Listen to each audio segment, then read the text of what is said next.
अस्सलामुअलैकुम, आप देख रहे हैं समा और मैं हूं आपके साथ मनीज़े मोइन। बुलेटिन में खुशामदीद। सबसे पहले जिक्र कराची के खुशगवार मौसम का। 3 दिन के इंतजार के बाद आखिरकार बादल बरसना शुरू हो गए हैं। कराची के मुख्तलिफ इलाकों में बादल बरस पड़े हैं। गडाब, गुलशन मेमार और सरजानी में तेज बारिश हुई है, जबकि north Karachi, new Karachi, buffer zone और शादमान में भी बादल बरसे हैं। साथ ही एंकर सबा शेख, जो उमूमन स्टूडियो में मौजूद होती है, मौसम एंजॉय करने के लिए स्टूडियो से बाहर निकल चुकी हैं और टेरेस पर है। उनके पास भी जाएंगे, उनसे भी बात करेंगे, मौसम का अहवाल जानेंगे, क्योंकि बाहर ठंडी हवाएं चल रही हैं, बूंदाबांदी हो रही है, कहीं पर हल्की बारिश है तो कहीं पर तेज बारिश हो रही है। शहर कायद के बासी जो है उन्हें गर्मी से रिलीफ मिला है। मौसम जो है वो खुशगवार हो चुका है और कराची के खुशगवार मौसम का अहवाल जानेंगे। सबा बाहर मौजूद है। सबा, क्या आप मुझे सुन पा रही हैं? जी बिल्कुल, मैं आपको सुन सकती हूँ मुनीज़े। सबा, मौसम एंजॉय करिए आप। बिल्कुल, मैं मौसम एंजॉय कर रही हूँ। बारिश हो और समा के टेरेस पर यहाँ आकर बारिश ना एंजॉय की जाए, ऐसा तो हो ही नहीं सकता। मौसम जो है वो काफ़ी ज़बरदस्त है, लेकिन जो हवा है वो थोड़ी कम चल रही है। हवा इतने मज़े की नहीं है। और जिस तरह से कराची के शहरी इंतज़ार कर रहे थे, 3 से 4 दिन हो गए कि भाई अब बारिश हो जाए, तो फाइनली आप देख सकती हैं कि इस वक्त बूंदाबांदी जो है वो हो रही है। तो अब जानते हैं कि दीगर इलाकों में जो है वो क्या सूरत हाल है। तो खुर्शीद आलम इस वक्त कहाँ मौजूद हैं, उनसे पूछते हैं। जी खुर्शीद आलम, आप बताइए इस वक्त आप कहाँ मौजूद हैं और वहाँ पर बारिश की क्या सूरत हाल है?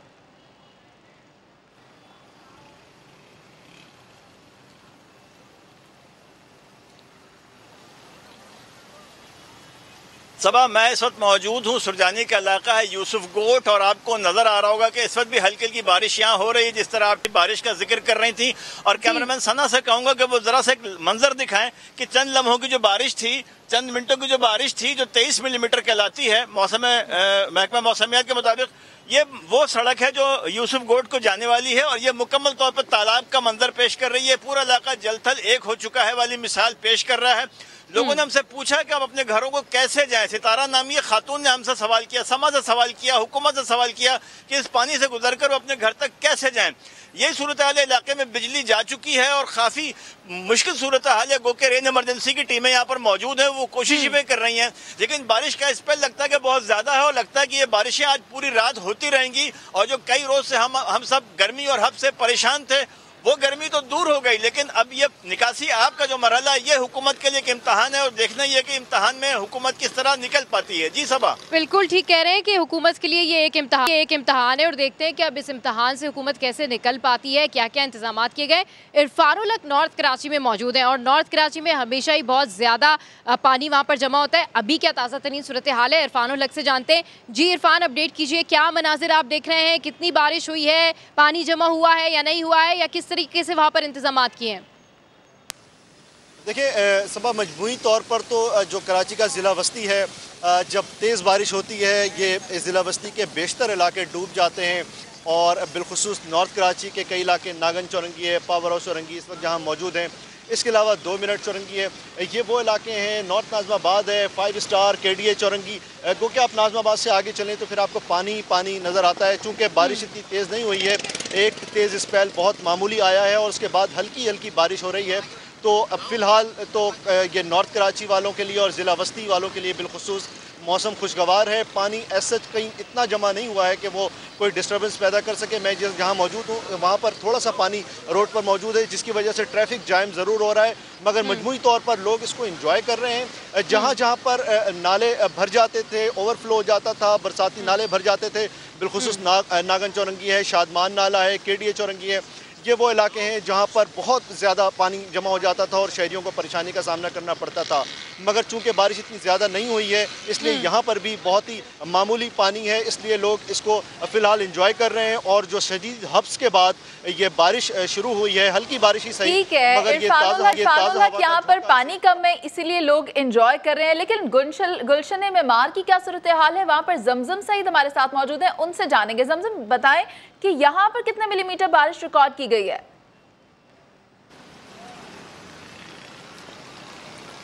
जी देखिए, गुलशन मीमार के इलाके में मैं इस वक्त मौजूद हूँ और यहाँ 21.2 मिलीमीटर बारिश रिकॉर्ड की गई है। अगर 21.2 भी देखा जाए तो इतनी ज्यादा नहीं है जितनी पेशगोई की गई थी। कहा यह गया था कि मॉनसून का जो पहला स्पेल है वो 2 जुलाई से बरसेगा, लेकिन अनफॉर्चुनेटली 2 जुलाई को नहीं बरसा, फिर 3 की पेशगोई की गई, 3 को नहीं बरसा और अब बिल आखिर 4 को बरसा तो है, लेकिन उतनी शिद्दत से नहीं बरसा जितना जो है वो एक्सपेक्ट किया जा रहा था। अलबत्ता ये जरूर बताया जा रहा है कि जो सिस्टम जो है 5 जुलाई को खत्म होना था वो अब 6 जुलाई को होगा। मेरे अकब में ये मनाजिर आप देखेंगे अलीज़े कि ये वो सड़क है, ये सड़क जो है यहाँ से निकलकर हम मेन रोड पर आते हैं तो मवेशी मंडी को ये रास्ता जाता है और आपको पता है ईद कुर्बा जो है वो सिर्फ 1 हफ्ता ही बाकी रह गया और लोग जो है जैसे ही दफातर से छुट्टी होती है तो फिर रुख करते हैं मवेशी मंडी का अपने दोस्तों यारों के साथ। तो अगर दोस्तों यारों के साथ मिलकर मवेशी मंडी जाना है तो ये पानी दिखाएं आतिफ, इस पानी से होकर जो है इस दरिया के पानी से हम कह सकते हैं कि यहाँ पर तालाब का मंजर ये पेश कर रही है इस वक्त ये सड़क,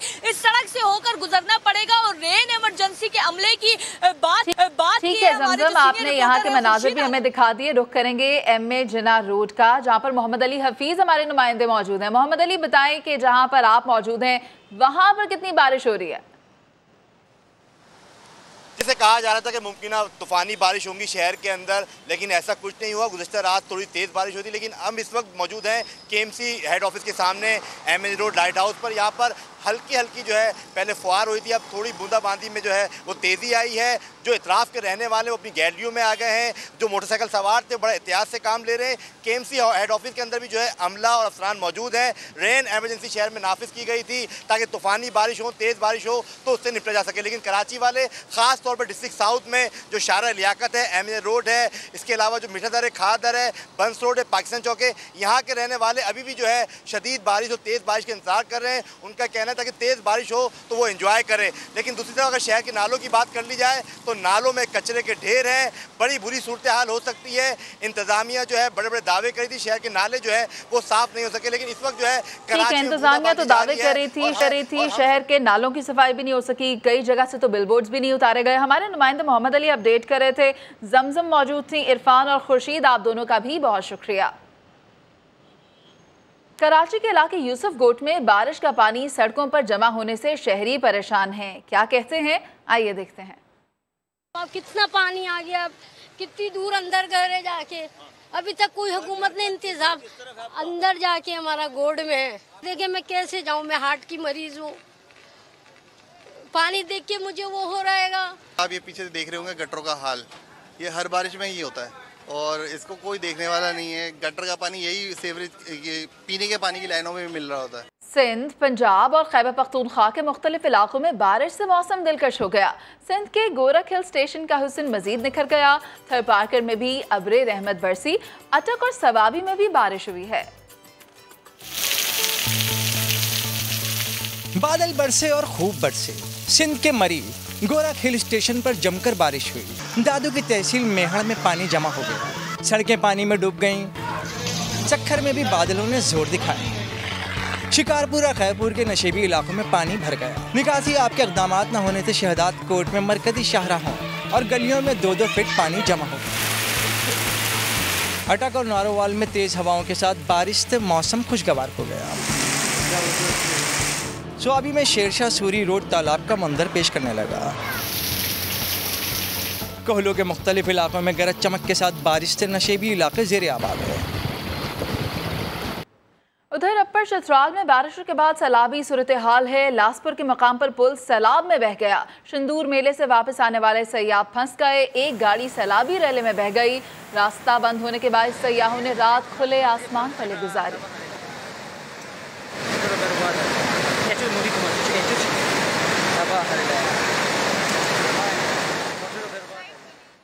आगे बढ़ते हुए आपको बताएं कि वज़ीर आला पंजाब हमजा शहबाज कहते हैं कि साजिश का बयानिया सुन सुनकर अवाम तंग आ चुके। इमरान खान जिस डोनाल्ड लू को गद्दार कहते थे उनसे माफ़ी मांग ली। लाहौर में प्रेस कॉन्फ्रेंस करते हुए हमजा शहबाज का कहना था, इमरान खान तोशा खाना और फरागोगी के अरबों के गबन का हिसाब दें। पंजाब में 60 करोड़ रुपए का प्लॉट हासिल करने के लिए जाली कंपनी बनाई गई। फॉरेन फंडिंग का फैसला आना अभी बाकी है। डोनाल्ड लू वो शख्स नहीं जिसको अपना कल तक गद्दार का सबसे बड़ा किरदार था, अब उससे माफी मांगी जा रही है। कहने पे मजबूर हूँ क्योंकि मुल्क का मामला है, इदारों का मामला है, सिस्टम का मामला है। अवाम तंग आ गई है ये साजिश का बयानिया सुन सुनकर। कहाँ है वो सबूत इमरान नियाजी? यहाँ खातून अव्वल जो साबिक हैं उन्होंने नहीं कहा कि मेरी बेटी फरा गोगी के ऊपर ये उसके जो अरबों जो गबन के केस हैं वो चलेंगे, हर पर गद्दारी का मुकदमा बना दो, गद्दार का वो सब।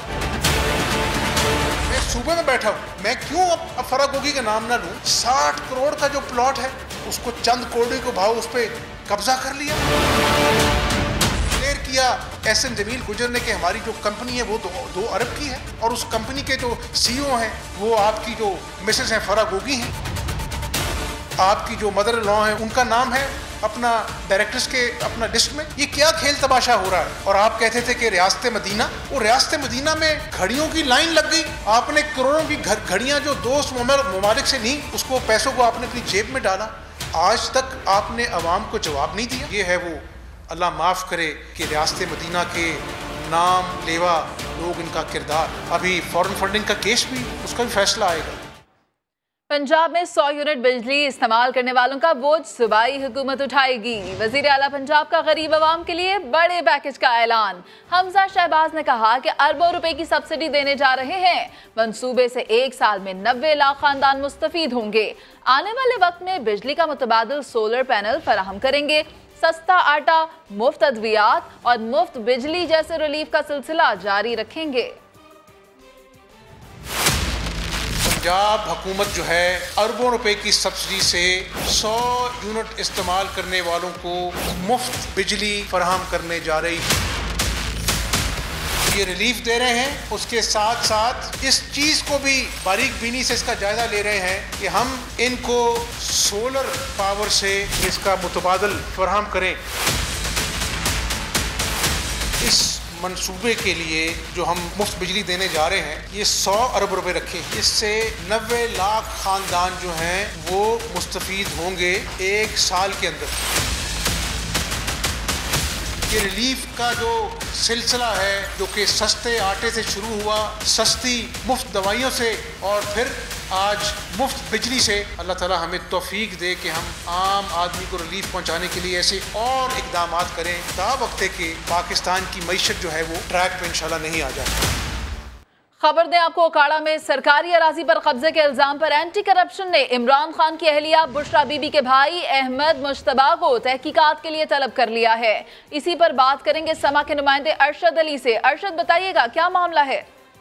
जी बिल्कुल, जो है वो साबिक खातून अव्वल के भाई अहमद मुश्तबा को तहकीकात के लिए एंटी करप्शन ने जो है वो तलब कर लिया है। एंटी करप्शन ने जो अहमद मुश्तबा है उसको 6 जुलाई को एंटी करप्शन साइबर रीजन में पेश होने के अहकाम जारी किए हैं। मुलजम पर यह इल्ज़ाम है कि उसने सरकारी ज़मीन को जो है वो अपने नाम करवा कर वहाँ पर दुकानें तामीर करवाई और सरकारी ज़मीन को जो है वो मुलजम जो था ताहिर ज़हूर, उसके ज़रिए जो है वो सरकारी ज़मीन पर कब्जा किया और वहाँ पर जो है वो उसको अपने नाम पर मुंतकिल करवाया। इस हवाले से तमाम जितने भी मुलजमान हैं उनसे तहकीकात के लिए नैब जो एंटी करप्शन की टीम है उन्होंने तहकीकात के लिए साबिक अहलिया इमरान खान की बुशरा बीबी, उनके भाई बड़े भाई को जो है वो तलब कर लिया है। जी अच्छा, आपसे ये भी जानना चाहते हैं कि कितनी ज़मीन है जिसको अपने नाम करवाया गया है?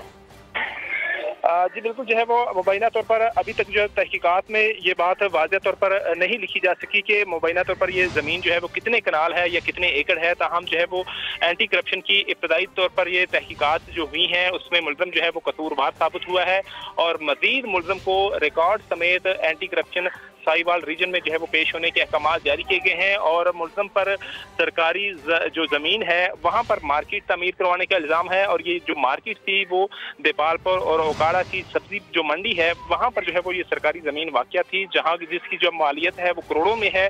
और इस हवाले से जब इब्तदाई तौर पर एंटी करप्शन हुकाम ने तहकीकात का जब आगाज़ किया था तो उस वक्त जो है वो तमाम तरह जो मुतल्लिका ज़िले का रिकॉर्ड था उसको तहवील में लिया गया था और उस रिकॉर्ड की तहवील में लेने के बाद जब मुलज़म का इंकशाफ हुआ कि मुलज़म ने अपने शरीक मुलज़म ताहिर ज़हूर के साथ मिलकर जो है वो मुबैना तौर पर सरकारी ज़मीन में जो है वो कब्जा किया है और वहाँ पर अपनी जो दुकानें हैं वो तामीर करवाई हैं और उन दुकानों का बाकायदा जो है वो आगे किराए पर भी उनको दिया गया है और मंथली जो है वो मुलज़म उनसे मंथली जो है वो माहाना भी किराया वसूल कर रहा है, जिस पर जो है वो अब मुबैना तौर पर 6 जुलाई को इनसे मजीद फर्दर इनको रिकॉर्ड समेत एंटी करप्शन साहिवाल के रीजन जो है वो पेश होने के अहकाम जारी किए गए हैं और इन मुलजमान को, इन जो तमाम मुलजमान को तलब किया गया है उनको रिकॉर्ड समेत जो है वो पेश होने के अहकाम जारी किए गए हैं। जी ठीक है, आप हमें अपडेट कर रहे थे अरशद अली, बहुत शुक्रिया आपका। खालिद अजीम ने हमें ज्वाइन किया है, उनसे भी बात करेंगे।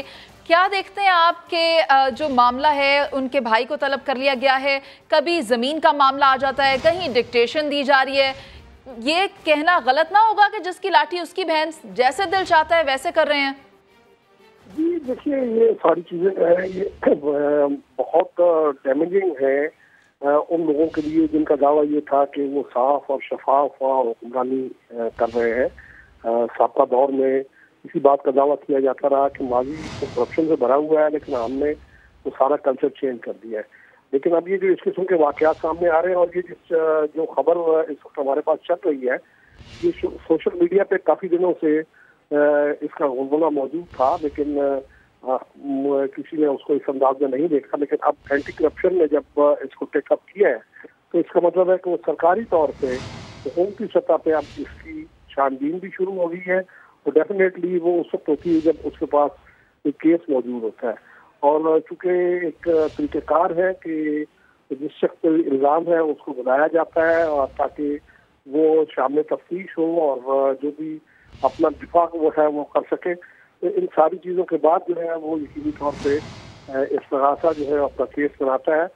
इस हवाले से क्योंकि बहुत सॉलिड डॉक्यूमेंट्स जो हैं वो सामने आ रहे हैं, लेकिन अब देखना भी होगा कि ये किस तहकीकात के नतीजे में कितना सॉलिड केस जो है वो बनाया जा सकता है, क्योंकि अगर कमजोर केस होगा। आप इस बारे में हमारे साथ मौजूद थे, हमें तफसीलन इस पर ब्रीफ कर रहे थे, बहुत शुक्रिया आपका। साबिक़ खातून अव्वल बुशरा बीबी की मुबैना ऑडियो पर पीटीआई रहनुमा जहां वजाहतें दे रहे हैं, वहीं शीरी मजारी ने इमरान खान के फोन टेप होने का इल्ज़ाम लगा दिया है। उन्होंने सुप्रीम कोर्ट से अज़ खुद नोटिस लेने का मुतालबा भी कर दिया। फर्स्ट लेडी पे जो इल्ज़ामात लग रहे हैं, हमें नहीं पता, फोरेंसिक होगा तो पता चलेगा। जगह से आवाज़ को लिया जाता है, दूसरी जगह जोड़ा जाता है, दूसरी से तीसरी जगह जोड़ा जाता है, फोरेंसिक नहीं है। बुशरा बीबी की मुबैना ऑडियो पर तहरीक इंसाफ के रहनुमा फवाद चौधरी और शीरी मजारी की प्रेस कॉन्फ्रेंस। बुशरा बीबी की मुबैना ऑडियो को झुटलाया नहीं, लेकिन सारा मामला फोरेंसिक पर डाल दिया। फर्स्ट लेडी पे जो इल्ज़ामात लग रहे हैं, हमें नहीं पता, फोरेंसिक होगा तो पता चलेगा कि कट पेस्ट करके फैब्रिकेट की गई है कॉन्वर्सेशन। जगह से आवाज़ को लिया जाता है, दूसरी जगह जोड़ा जाता है, दूसरी से तीसरी जगह जोड़ा जाता है, फोरेंसिक नहीं है। मुबैना ऑडियो के बाद तहरीक इंसाफ के रहनुमा वजाहतें भी देने लगे। जर्नलिस्ट मिनिस्टर्स को फ़ोन करके या उनके PSOs को ओपिनियन देते कि मुझे कहीं आते थे जी ह्यूमन राइट्स की ये वायलेशन हो गई, आप इसको इस तरह करें, कोशिश करें, कुछ करें। इसमें क्या सियासी बात है? कोई सियासी बात नहीं है।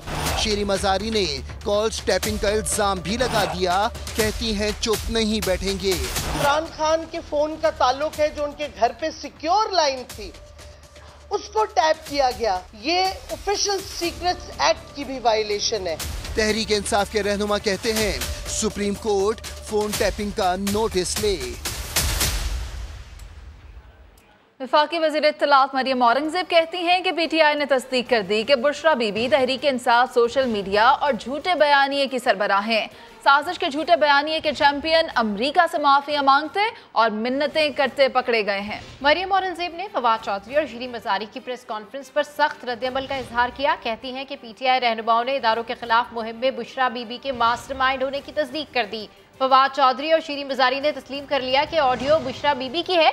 वज़ीर इत्तलात का कहना था PTI ने तस्लीम कर लिया कि अपनी बदउनवानी छुपाने के लिए गद्दारी के पर्चे बनवाए। बुशरा बीबी ने अपनी तारीखी बदउनवानी छुपाने के लिए बैरूनी साजिश और गद्दारी का बयानिया घड़ा। साबिक वज़ीर आला उस्मान बुज़दार की जानिब से रावलपिंडी रिंग रोड की इजाज़त गैर कानूनी थी। सरकारी रिपोर्ट में इंकशाफ हुआ है कि उस्मान बुज़दार ने रिंग रोड की मंजूरी के मिनट्स गैर कानूनी तब्दील कराने की कोशिश की। माजरा क्या है, जानते हैं हेड ऑफ समा इन्वेस्टिगेशन यूनिट जाहिद गिशकोरी से। जाहिद, बताइएगा कि गवर्नमेंट ने एक अहम रिपोर्ट इस वक्त वज़ीर आज़म को एक पेश की गई है। रिंग रोड का पूरा तहकीकात हुई है। उमर रसूल एक ग्रेड 22 के अफसर हैं, उसने ये रिपोर्ट तैयार की है, 400 पेजेस से ज़्यादा है।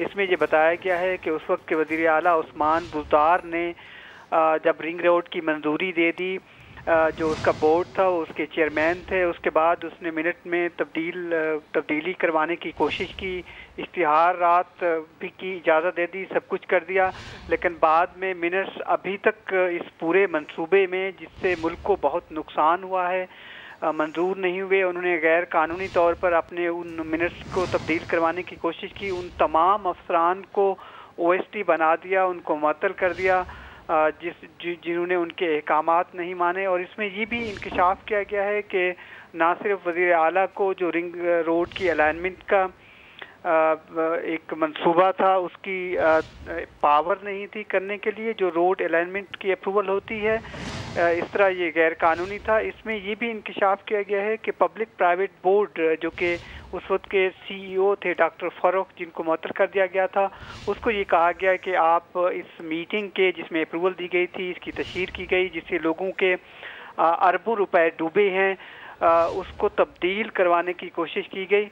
उन्होंने तब्दील नहीं किया। इसके अलावा एक बड़ी तादाद है ऑफिसर्स की, 1 दर्जन से ज़ायद, जिनको वज़ीर आज़म के ऑफिस से उनके मुख्तलिफ ADs जो हैं वो इस्तेमाल करते रहे हैं इस मंसूबे को। रिपोर्ट में ये भी इंकशाफ किया गया है कि उस वक्त के जो चीफ सेक्रेटरी थे और कमिश्नर रावलपिंडी, उनके खिलाफ एक्शन लेना चाहिए, क्योंकि उन्होंने लोगों को, ऑफिसर्स को मजबूर किया, इस पूरे प्रोसेस को हाईजैक कर दिया। और इसके अलावा ये भी इंकशाफ किया गया है कि उस वक्त जो साबिक कमिश्नर थे गुलजार शाह, उसने बददियानती की है, गैर कानूनी एक्शन लिए, इसको रिंग रोड की समझ ही नहीं थी। इस रिपोर्ट में ये भी बताया गया है कि जो अहम बात है कि इससे मुल्क को काफ़ी नातलाफी नुकसान हुआ है, क्योंकि verbal order prime minister office की तरफ से ये गए थे। उस वक्त चीफ मिनिस्टर उस्मान बुज़दार को, कमिश्नर को लगा दिया गया था, उसका कोई नोटिफिकेशन नहीं किया, उसने ये कार्रवाई तमाम शुरू की। इसके अलावा जो थर्ड पार्टी के जितने वैलिडेशन थे वो भी किसी कानून के उस वक्त ज़ुमरे में नहीं आते थे। तो ये एक डिटेल्ड रिपोर्ट है, उसमें सिफारिशात भी दी गई हैं। प्लानिंग कमीशन ऑफ पाकिस्तान को कहा गया है, इसके अलावा पंजाब का जो प्लानिंग कमीशन है कि इस मंसूबे को जल्द अज जल्द मुकम्मल होना चाहिए, जिस तरीके से ये मंसूबा। इस पूरे मामले पर आप अपडेट कर रहे थे जाहिद, शुक्रिया आपका। अमेरिका के खिलाफ नारे लगाने वाला अमेरिका के पैर पकड़ रहा है। वज़ीर दिफा ख्वाजा आसिफ का कहना है तहरीक इंसाफ ने अमेरिकी असिस्टेंट सेक्रेटरी डोनाल्ड लू से माफ़ी मांग ली, जिसके तमाम रिकॉर्ड हमने हासिल कर लिए। इमरान खान ने डोनाल्ड लू को पैगाम दिया है कि गलती हो गई। मरियम नवाज ने भी अखबारी तराशा शेयर किया, लिखा दिन में गालियाँ, रात को पाँव पकड़ना। अमेरिका में एक छोटा सा सरकारी नौकर डोनाल्ड लू हमारे एम्बेसडर को कहता है शहबाज शरीफ को बिठा दिया तो पाकिस्तान को माफ कर दिया जाएगा। तुम हो कौन पाकिस्तान को माफ करने वाले? हुकूमत के खिलाफ साजिश के बयानी का क्लाइमेक्स। डोनाल्ड लू, जिसे इमरान खान ने विलन बनाकर पेश किया, तहरीक इंसाफ ने इससे माफी मांग ली। वजीर दिफा का दावा। ख्वाजा आसिफ ने कहा, अमरीकी assistant secretary of state Donald लू से जो माफी मांगी, हुकूमत ने शवाहिद के साथ उसका तमाम रिकॉर्ड हासिल कर लिया है। वजीर दिफा का कहना था कि इमरान खान की हवा उखड़ चुकी है, डोनाल्ड लू के तरले कर रहा है। अमरीकी सिफारतकार को पैगाम दिया कि वो मामला ठीक करना चाहते हैं। अमरीका ने तरले मान लिए तो अमरीका जिंदाबाद के नारे लगेंगे, ना माने गए तो फिर से गालियां दी जाएंगी। लीगी रहनुमा आबिद शेर अली कहते हैं, कागज लहराने वाला माफियों पर आ गया। मैंने एक खत लहराता था ऐसे करके कि जी ये साजिशी पर्चा है मेरे पास, अब वही साजिशी पर्चा लेकर डोनाल्ड लू से माफी मांगता फिरता है। लीगी नायब सदर मरियम नवाज का भी रद्द अमल आ गया। कुछ ना कहते हुए भी बहुत कुछ कह दिया। अखबारी कार्टून का तराशा शेयर किया जो पूरी कहानी खुद सुना रहा था। बस इतना लिखा कि दिन में गालियां, रात को पाँव पकड़ना। वज़ीर-ए-आज़म शहबाज शरीफ ने अमरीका की बाइडन इंतजामिया के साथ हर सतह पर ताल्लुकात बढ़ाने की ख्वाहिश का इजहार किया है। वज़ीर-ए-आज़म ने ट्विटर पर जारी पैगाम में अमरीकी यौम आज़ादी पर वहाँ की हुकूमत और अवाम को मुबारकबाद दी। वज़ीर-ए-आज़म ने कहा कि उनकी हुकूमत बाइडन इंतजामिया के साथ हर सतह पर राब्ते बढ़ाने की ख्वाह है और अमरीका के साथ तिजारत और सरमायाकारी समेत बाहमी ताल्लुकात का फ़रोग़ चाहती है। और अब कराची वालों के लिए बुरी खबर कि इलेक्ट्रिक की बिजली 1 माह के लिए 9 रुपये 66 पैसे फी यूनिट महंगी कर दी गई। नेपरा ने फ्यूल एडजस्टमेंट कीमत में इजाफे की मंजूरी दे दी।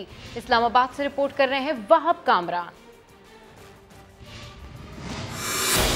कराची वालों को नेपरा की जानिब से बिजली का हाई वोल्ट झटका के इलेक्ट्रिक सार्फिन के लिए बिजली की कीमत में 9 रुपये 66 पैसे फी यूनिट का तारीखी इजाफा। बिजली महंगी करने का ये फैसला मई की फ्यूल प्राइस एडजस्टमेंट की मद में किया गया। चेयरमैन नेपरा तौसीफ एच फारूकी की जेर सदारत समात में के इलेक्ट्रिक ने कीमत में 11 रुपये 34 पैसे फी यूनिट का इजाफा मांगा। अथॉरिटी ने अदादोशुमार का जायजा लिया तो मालूम हुआ बाज पावर प्लांट्स को मेरिट ऑर्डर पर नहीं चलाया गया। सस्ते फ्यूल की दस्तयाबी के बावजूद महंगा फ्यूल इस्तेमाल किया गया। चेयरमैन नेपरा ने वजह पूछी तो के इलेक्ट्रिक हुकाम बोले सस्ते फ्यूल को पीक आवर्स में इस्तेमाल करने के लिए रखा गया। अथॉरिटी ने के इलेक्ट्रिक का जवाब मुस्तरद कर दिया, जिसके बाद नेपरा ने बिजली 11 रुपये 34 पैसे की बजाय 9 रुपये 66 पैसे फी यूनिट महंगी करने की मंजूरी दे दी। फैसले से कराची वालों पर 19 अरब 30 करोड़ रुपए का इजाफी बोझ पड़ेगा। दूसरी जानिब मुल्क में बिजली का शॉर्टफॉल भी 7,919 मेगावाट हो गया। शॉर्टफॉल के बायस मुख्तलिफ शहरों में 12 से 16 घंटे तक की लोड शेडिंग की जा रही है। वहाब कामरान, समा, इस्लामाबाद। मुल्क में बिजली का शॉर्टफॉल 7,919 मेगावाट हो गया। बिजली की कमी की वजह से मुख्तलिफ शहरों में 12 से 16 घंटे लोड शेडिंग की जा रही है। पावर डिवीजन हुक्काम के मुताबिक बिजली की मजमूई पैदावार 21,081 मेगावाट जबकि तलब 29,000 मेगावाट है।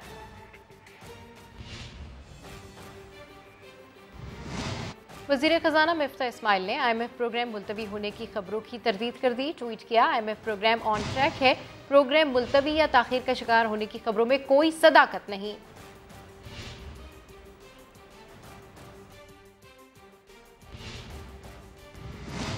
कराची के इलाके गडाब में बारिश के बाद लठ डैम भर गया, जिसके बायस नदी का पानी मोटरवे की जानिब बढ़ना शुरू हो गया है।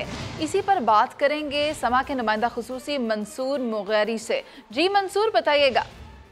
देखिए, गडाब के इलाके में कोई 1.5 घंटे के करीब जो है ना बारिश हुई है, तेज बारिश हुई है, जिस वजह से वहाँ के जो छोटे मोटे जो डैम्स थे, चेक डैम थे, वो सारे भर गए। जो वहाँ के मकामी लोग हैं उनका कहना है कि लठ डैम भर गया है और ओवरफ्लो हो रहा है और उसका पानी इस वक्त गडाब नदी में मुकम्मल तौर पे आ रहा है और पानी आगे बढ़ रहा है।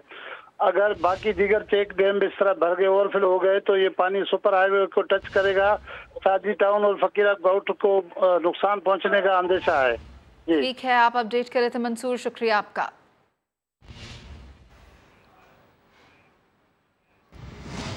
सेनेट की कायमा कमेटी बराए हाउसिंग को बताया गया है कि साबिक वफाकी वजीर असद उमर इस्लामाबाद में 10 साल से कब्जा माफिया की सरपरस्ती और सहूलतकारी अंजाम दे रहे हैं। पीपल्स पार्टी के सेनेटर बहरामन तंगी के इंकशाफ पर कमेटी अरकान ने कहा कि मुताल्लिका सेक्रेटरी के खिलाफ भी कार्रवाई होना चाहिए। इस्लामाबाद से रिपोर्ट कर रहे हैं जहीर अली। सेनेट की कायमा कमेटी हाउसिंग में बड़ा इंकशाफ। कानून की हुक्मरानी के लेक्चर देने वाले साबिक वफाकी वजीर असद उमर खुद ही कब्जा माफिया के सरपरस्त और सहूलतकार निकले। वोट लेने के लिए कब्जा गिरों की मुआवनत और तरक्याती कामों के लिए उन्हें सरकारी फंड्स देने का मामला जियाले सेनेटर बहरामन तंगी ने उठाया। बताया सेक्टर G14 में असद उमर कानून से ये खिलवाड़ 10 साल से कर रहे हैं।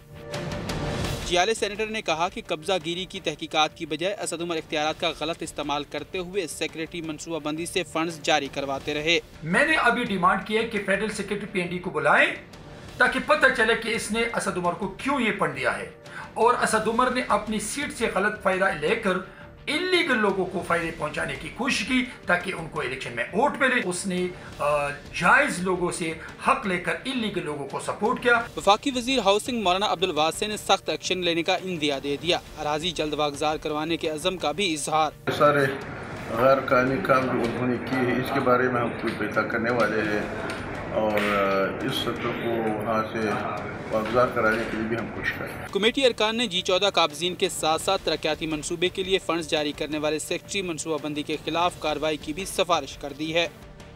बुज़दार सरकार जाते जाते पंजाब में दम तोड़ते पटवारी निज़ाम को बहाल कर गई। पटवारी निज़ाम की बहाली के लिए 8000 नए पटवारियों की भर्तियां की गई। करोड़ों रुपए की मुबैना रिश्वत भी ली गई। तहरीक इंसाफ की पंजाब हुकूमत किस तरह सूबे की तरक्की रोकती रही, समा तफसीलात सामने ले आया। जराए का दावा है रिश्वत की कड़ियां बोर्ड ऑफ रेवेन्यू पंजाब से बनी गाला तक मिलती हैं। बुज़दार हुकूमत ने 3.5 साल शहरी इलाकों का लैंड रिकॉर्ड डिजिटल होने से रोके रखा। साबिक वजीर आला शहबाज शरीफ के दौर में पटवारी निज़ाम के खात्मे पर 19 अरब रुपए खर्च किए गए। PTI हुकूमत ने पटवारी निज़ाम को बहाल कर दिया। 31,000 असिस्टेंट पटवारी भर्ती करने का मंसूबा भी तैयार कर रखा था।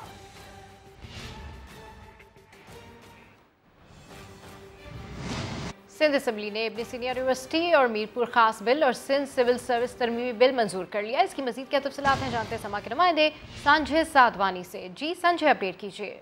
जी बिल्कुल, सिंध असम्बली में आज इब्न सीना यूनिवर्सिटी मीरपुर खास का बिल पेश किया गया था जिसे मंजूर किया गया। इसके अलावा सिंध असम्बली में ख्वाजा सराओं के हवाले से इंतहाई अहम तरमीमी बिल पेश किया गया। सिविल सर्वेंट तरमीमी बिल सिंध असम्बली ने मंजूर किया है, जिसके तहत सिंध भर में सिंध के जो तमाम महकमे हैं उनमें ख्वाजा सराओं के लिए खसूसी कोटा रखा गया है।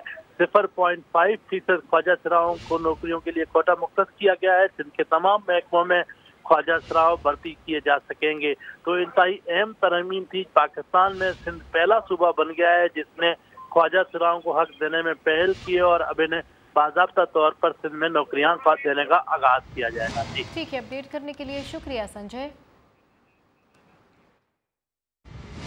इस्लामाबाद हाईकोर्ट ने लापता अफराद केस का तहरीरी हुक्मनामा जारी कर दिया। वज़ीर आज़म 9 सितंबर को लापता अफराद की पेशी यकीनी बनाएं। पेश करने में नाकामी पर वज़ीर आज़म खुद हाजिर हों और वजाहत दें। अदालत ने अटॉर्नी जनरल को भी दलाइल के लिए आइंदा समाअत पर आखिरी मोहलत दे दी। सुहेल रशीद की रिपोर्ट देखिए। सहाफ़ी मुदस्सर नारो और दीगर लापता अफराद का कुछ सुराग न मिला तो इस्लामाबाद हाई कोर्ट ने सीधा वजीर आजम को हुक्म दे दिया। चीफ जस्टिस अतर मिनल्ला ने तहरीरी हुक्मनामे में वजीर आजम को लापता अफराद अदालत में पेश करने का हुक्म दे दिया। अगर ऐसा मुमकिन ना हो पाए तो वजीर आजम शहबाज शरीफ को खुद 9 सितंबर के रोज सुबह 10:30 बजे पेश होने की हिदायत कर दी गयी।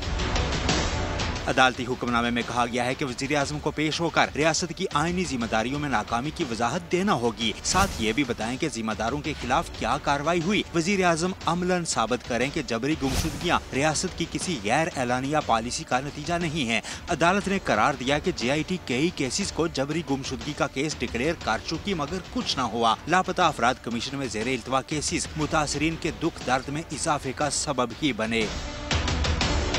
इससे पहले समाअत के दौरान डिप्टी अटॉर्नी जनरल की जानिब से इल्तवा की इस्तदा पर अदालत ने बरहमी का इजहार करते हुए रिमार्क्स दिए थे कि अब मजीद मोहलत नहीं दी जा सकती। केस की मजीद समाअत 9 सितंबर तक मुलतवी कर दी गई। आइंदा समाअत पर अटॉर्नी जनरल को भी दलाइल की आखिरी मोहलत दी गई है। इलेक्शन कमीशन ने DG नैब लाहौर का तबादला रोकने की हिदायत जारी कर दी है। ज़िमनी इलेक्शन वाले हलकों में 17 जुलाई तक तबादले ना किए जाएं।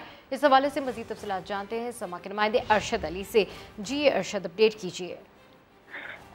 जो है वो इलेक्शन कमीशन ऑफ पाकिस्तान की जानिब से बाकायदा तौर पर पंजाब में 20 हलकों के अंदर जहां पर इलेक्शन होने जा रहा है उस हवाले से एक नोटिफिकेशन जारी कर रखा है जिसके मुताबिक इन हलकों के अंदर किसी भी सरकारी महकमे के अंदर जो है वो ट्रांसफर पोस्टिंग पर पाबंदी आयद है। ताहम आज नैब हेडक्वार्टर की जानिब से जो है वो DG नैब लाहौर और रावलपिंडी और मुल्तान में DG के तकर्रर तबादले किए गए थे, जिस पर जो है वो सूबाई इलेक्शन कमीशन पंजाब ने सख्ती से इस चीज़ का नोटिस लेते हुए फौरी तौर पर जो है वो इन तमाम तर तबादलों को रोकने की हिदायत जारी किए हैं। और ठीक है, अपडेट करने के लिए शुक्रिया। पसंद की शादी करने वाली दुआ ज़हरा की उम्र कितनी है? लड़की के वालिद मेहदी काज़मी की दरख्वास्त पर बनाए गए मेडिकल बोर्ड ने अपनी रिपोर्ट कराची सिटी कोर्ट में जमा करा दी। रिपोर्ट के मुताबिक दुआ की उम्र 15 से 16 साल के दरमियान है। इरफानुल हक की रिपोर्ट देखिए। कराची सिटी कोर्ट में जुडिशल मजिस्ट्रेट शर्की की अदालत में मेडिकल बोर्ड ने दुआ ज़हरा की उम्र से मुताल्लिक मुख्तलिफ टेस्ट की बुनियाद पर अपनी रिपोर्ट जमा कराई। रिपोर्ट में बताया गया है कि दांतों के मुआयने के मुताबिक दुआ की उम्र 13 से 15 साल के दरमियान है। रेडियोलॉजिकल मुआयने में दुआ की उम्र का तयन 16 से 17 साल के दरमियान किया गया है। मेडिकल बोर्ड के इत्तिफाक राय के मुताबिक दुआ ज़हरा की उम्र 15 से 16 साल के दरमियान है। वालिदैन का जो पहले दिन से मौक़िफ़ है कि बच्ची 14 साल की है, मेडिकल रिपोर्ट ने आज उस मौक़िफ़ की तायीद कर दी है। ये हम सब जानते हैं कि मेडिकल रिपोर्ट आपको 1 से 2 साल की रेंज देती है, तो 14 साल की बच्ची 15 साल की रिपोर्ट में बताई जा रही है, ये बहुत माकूल बात है। 16 साल की बच्ची का से कम उम्र की बच्ची का निकाह आप सिंध में करें या पंजाब में करें, दोनों सूरतों के अंदर क्राइम है, इसमें कवानीन बहुत वाज़ेह हैं। लाहौर के शहरी ज़हीर अहमद से पसंद की शादी करने वाली दुआ ज़हरा का दावा है कि वो 18 साल की है और उसकी उम्र वालिदैन ने कम लिखवाई है, जबकि दुआ ज़हरा के वालिद का मौक़िफ़ है कि उनकी बेटी कम उम्र है। इसी हवाले से मेहदी काज़मी की दरख्वास्त पर अदालत ने मेडिकल बोर्ड बनाने की हिदायत की थी। कौमी क्रिकेटर शाहीन शाह अफरीदी खैबर पख्तूनख्वा पुलिस के खैर सगाली सफ़ीर मुकर्रर। IG के PK ने शाहीन शाह अफरीदी को एजाज़ी DSP का रैंक दे दिया। शाहीन अफरीदी कहते हैं कि ये उनके लिए एजाज़ की बात है। स्टेज पे खड़ा होना बहुत मुश्किल होता है ऑनेस्टली, बट आप लोगों के लिए हमेशा मेरी तरफ से सल्यूट है और थैंक यू। इसी वर्दी में अब्बू ने काफ़ी 25 साल पुलिस फोर्स की नुमाइंदगी की है, अभी भाई भी कर रहे हैं 13 साल से। हमारे घर में 2 दफ़ा ब्लास्ट हुआ था, फिर अब्बू पे 1 दफ़ा हुआ था। एक दफ़ा तो अब्बू बहुत ही ज़ख्मी हो गए थे। स्टिल रिमेंबर कि मैं काफ़ी छोटा था। जो हमारे और शहीद है, आई थिंक उनकी भी फैमिलियाँ होंगी, उनके भी बच्चे होंगे, तो काफ़ी मुश्किल ड्यूटी है जो आप लोग सरंजाम दे रहे हैं। जो हम खेलते हैं क्रिकेट, आई थिंक हम सिर्फ TV पे नज़र आते हैं कि हम ये सुपरस्टार कहलाते हैं या कुछ। असल सुपरस्टार हमारी ये फोर्सेस है, KP पुलिस है, जो बिहाइंड सीन इतने काम करती है। चेयरमैन PCB रमीज राजा कहते हैं कि मुल्क के अंदर और बाहर उनकी जान को खतरा है। दौरा भारत का सोचा तो इत्तेफाक राय के बाद मुलाकात करके जाऊंगा। ये उनको पता होना चाहिए। तो ऑस्ट्रेलिया से पहले ये PSL से शुरू हुई है। अच्छा, PSL from anyone from outside the country sir या within the country? ये है जी, मतलब है बाहर से भी अंदर से भी। जब होगा तो आप लोगों से गपशप मार के फिर जाएंगे, पहले एक कंसेंसस बना के जाएंगे या जाना चाहिए या नहीं जाना चाहिए। मुझे ऐसा लगता है कि क्रिकेट के लिए जो है कई चीजें हमें अलग से सोचने की जरूरत है। मेरे ख्याल में ज्यादातर लाहौर कराची में ही है जी, ये बीच में जो है ना वो इतना टाइट उनका शेड्यूल है कि हम जा नहीं सकते और इधर। कौमी क्रिकेट टीम के कप्तान बाबर आजम का कहना है कि श्रीलंका में प्रैक्टिस मैचेस खेलने के बाद कंडीशंस देखकर खिलाड़ियों का फैसला करेंगे। शान मसूद की ज़रूरत हुई तो ज़रूर खिलाएंगे।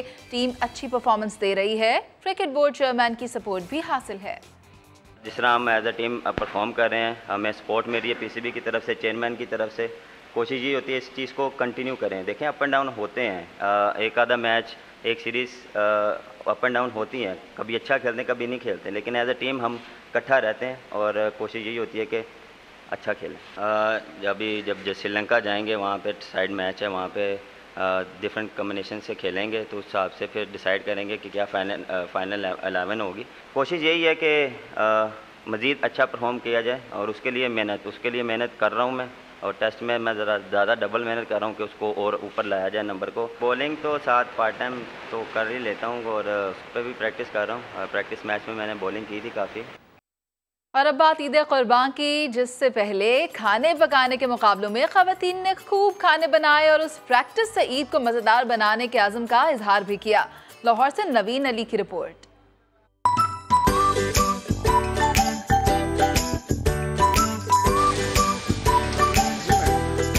लाहौर में ईद से कबल ख़वातीन के खाने पकाने के मुकाबले। कम वक्त में बड़ा चैलेंज कबूल करती ख़वातीन ने दिलकश और मजे मजे के खाने बना डाले। कहती हैं कि इस मुकाबले से ईद के खाने बनाने की अच्छी प्रैक्टिस हो गई है, अब घर में भी मजीद लजीज खाने बनाएंगी। इस कंपटीशन से जितनी ज़बरदस्त चीज़ें मैंने आज नज़र आई और जितनी डिशेस मुझे नज़र आई हैं, और मुझे लग रहा है बकरा ईद ज़बरदस्त होने वाली है। कंपटीशन से हमने बहुत सीखा है, बहुत लर्निंग एक्सपीरियंस है हमारे लिए।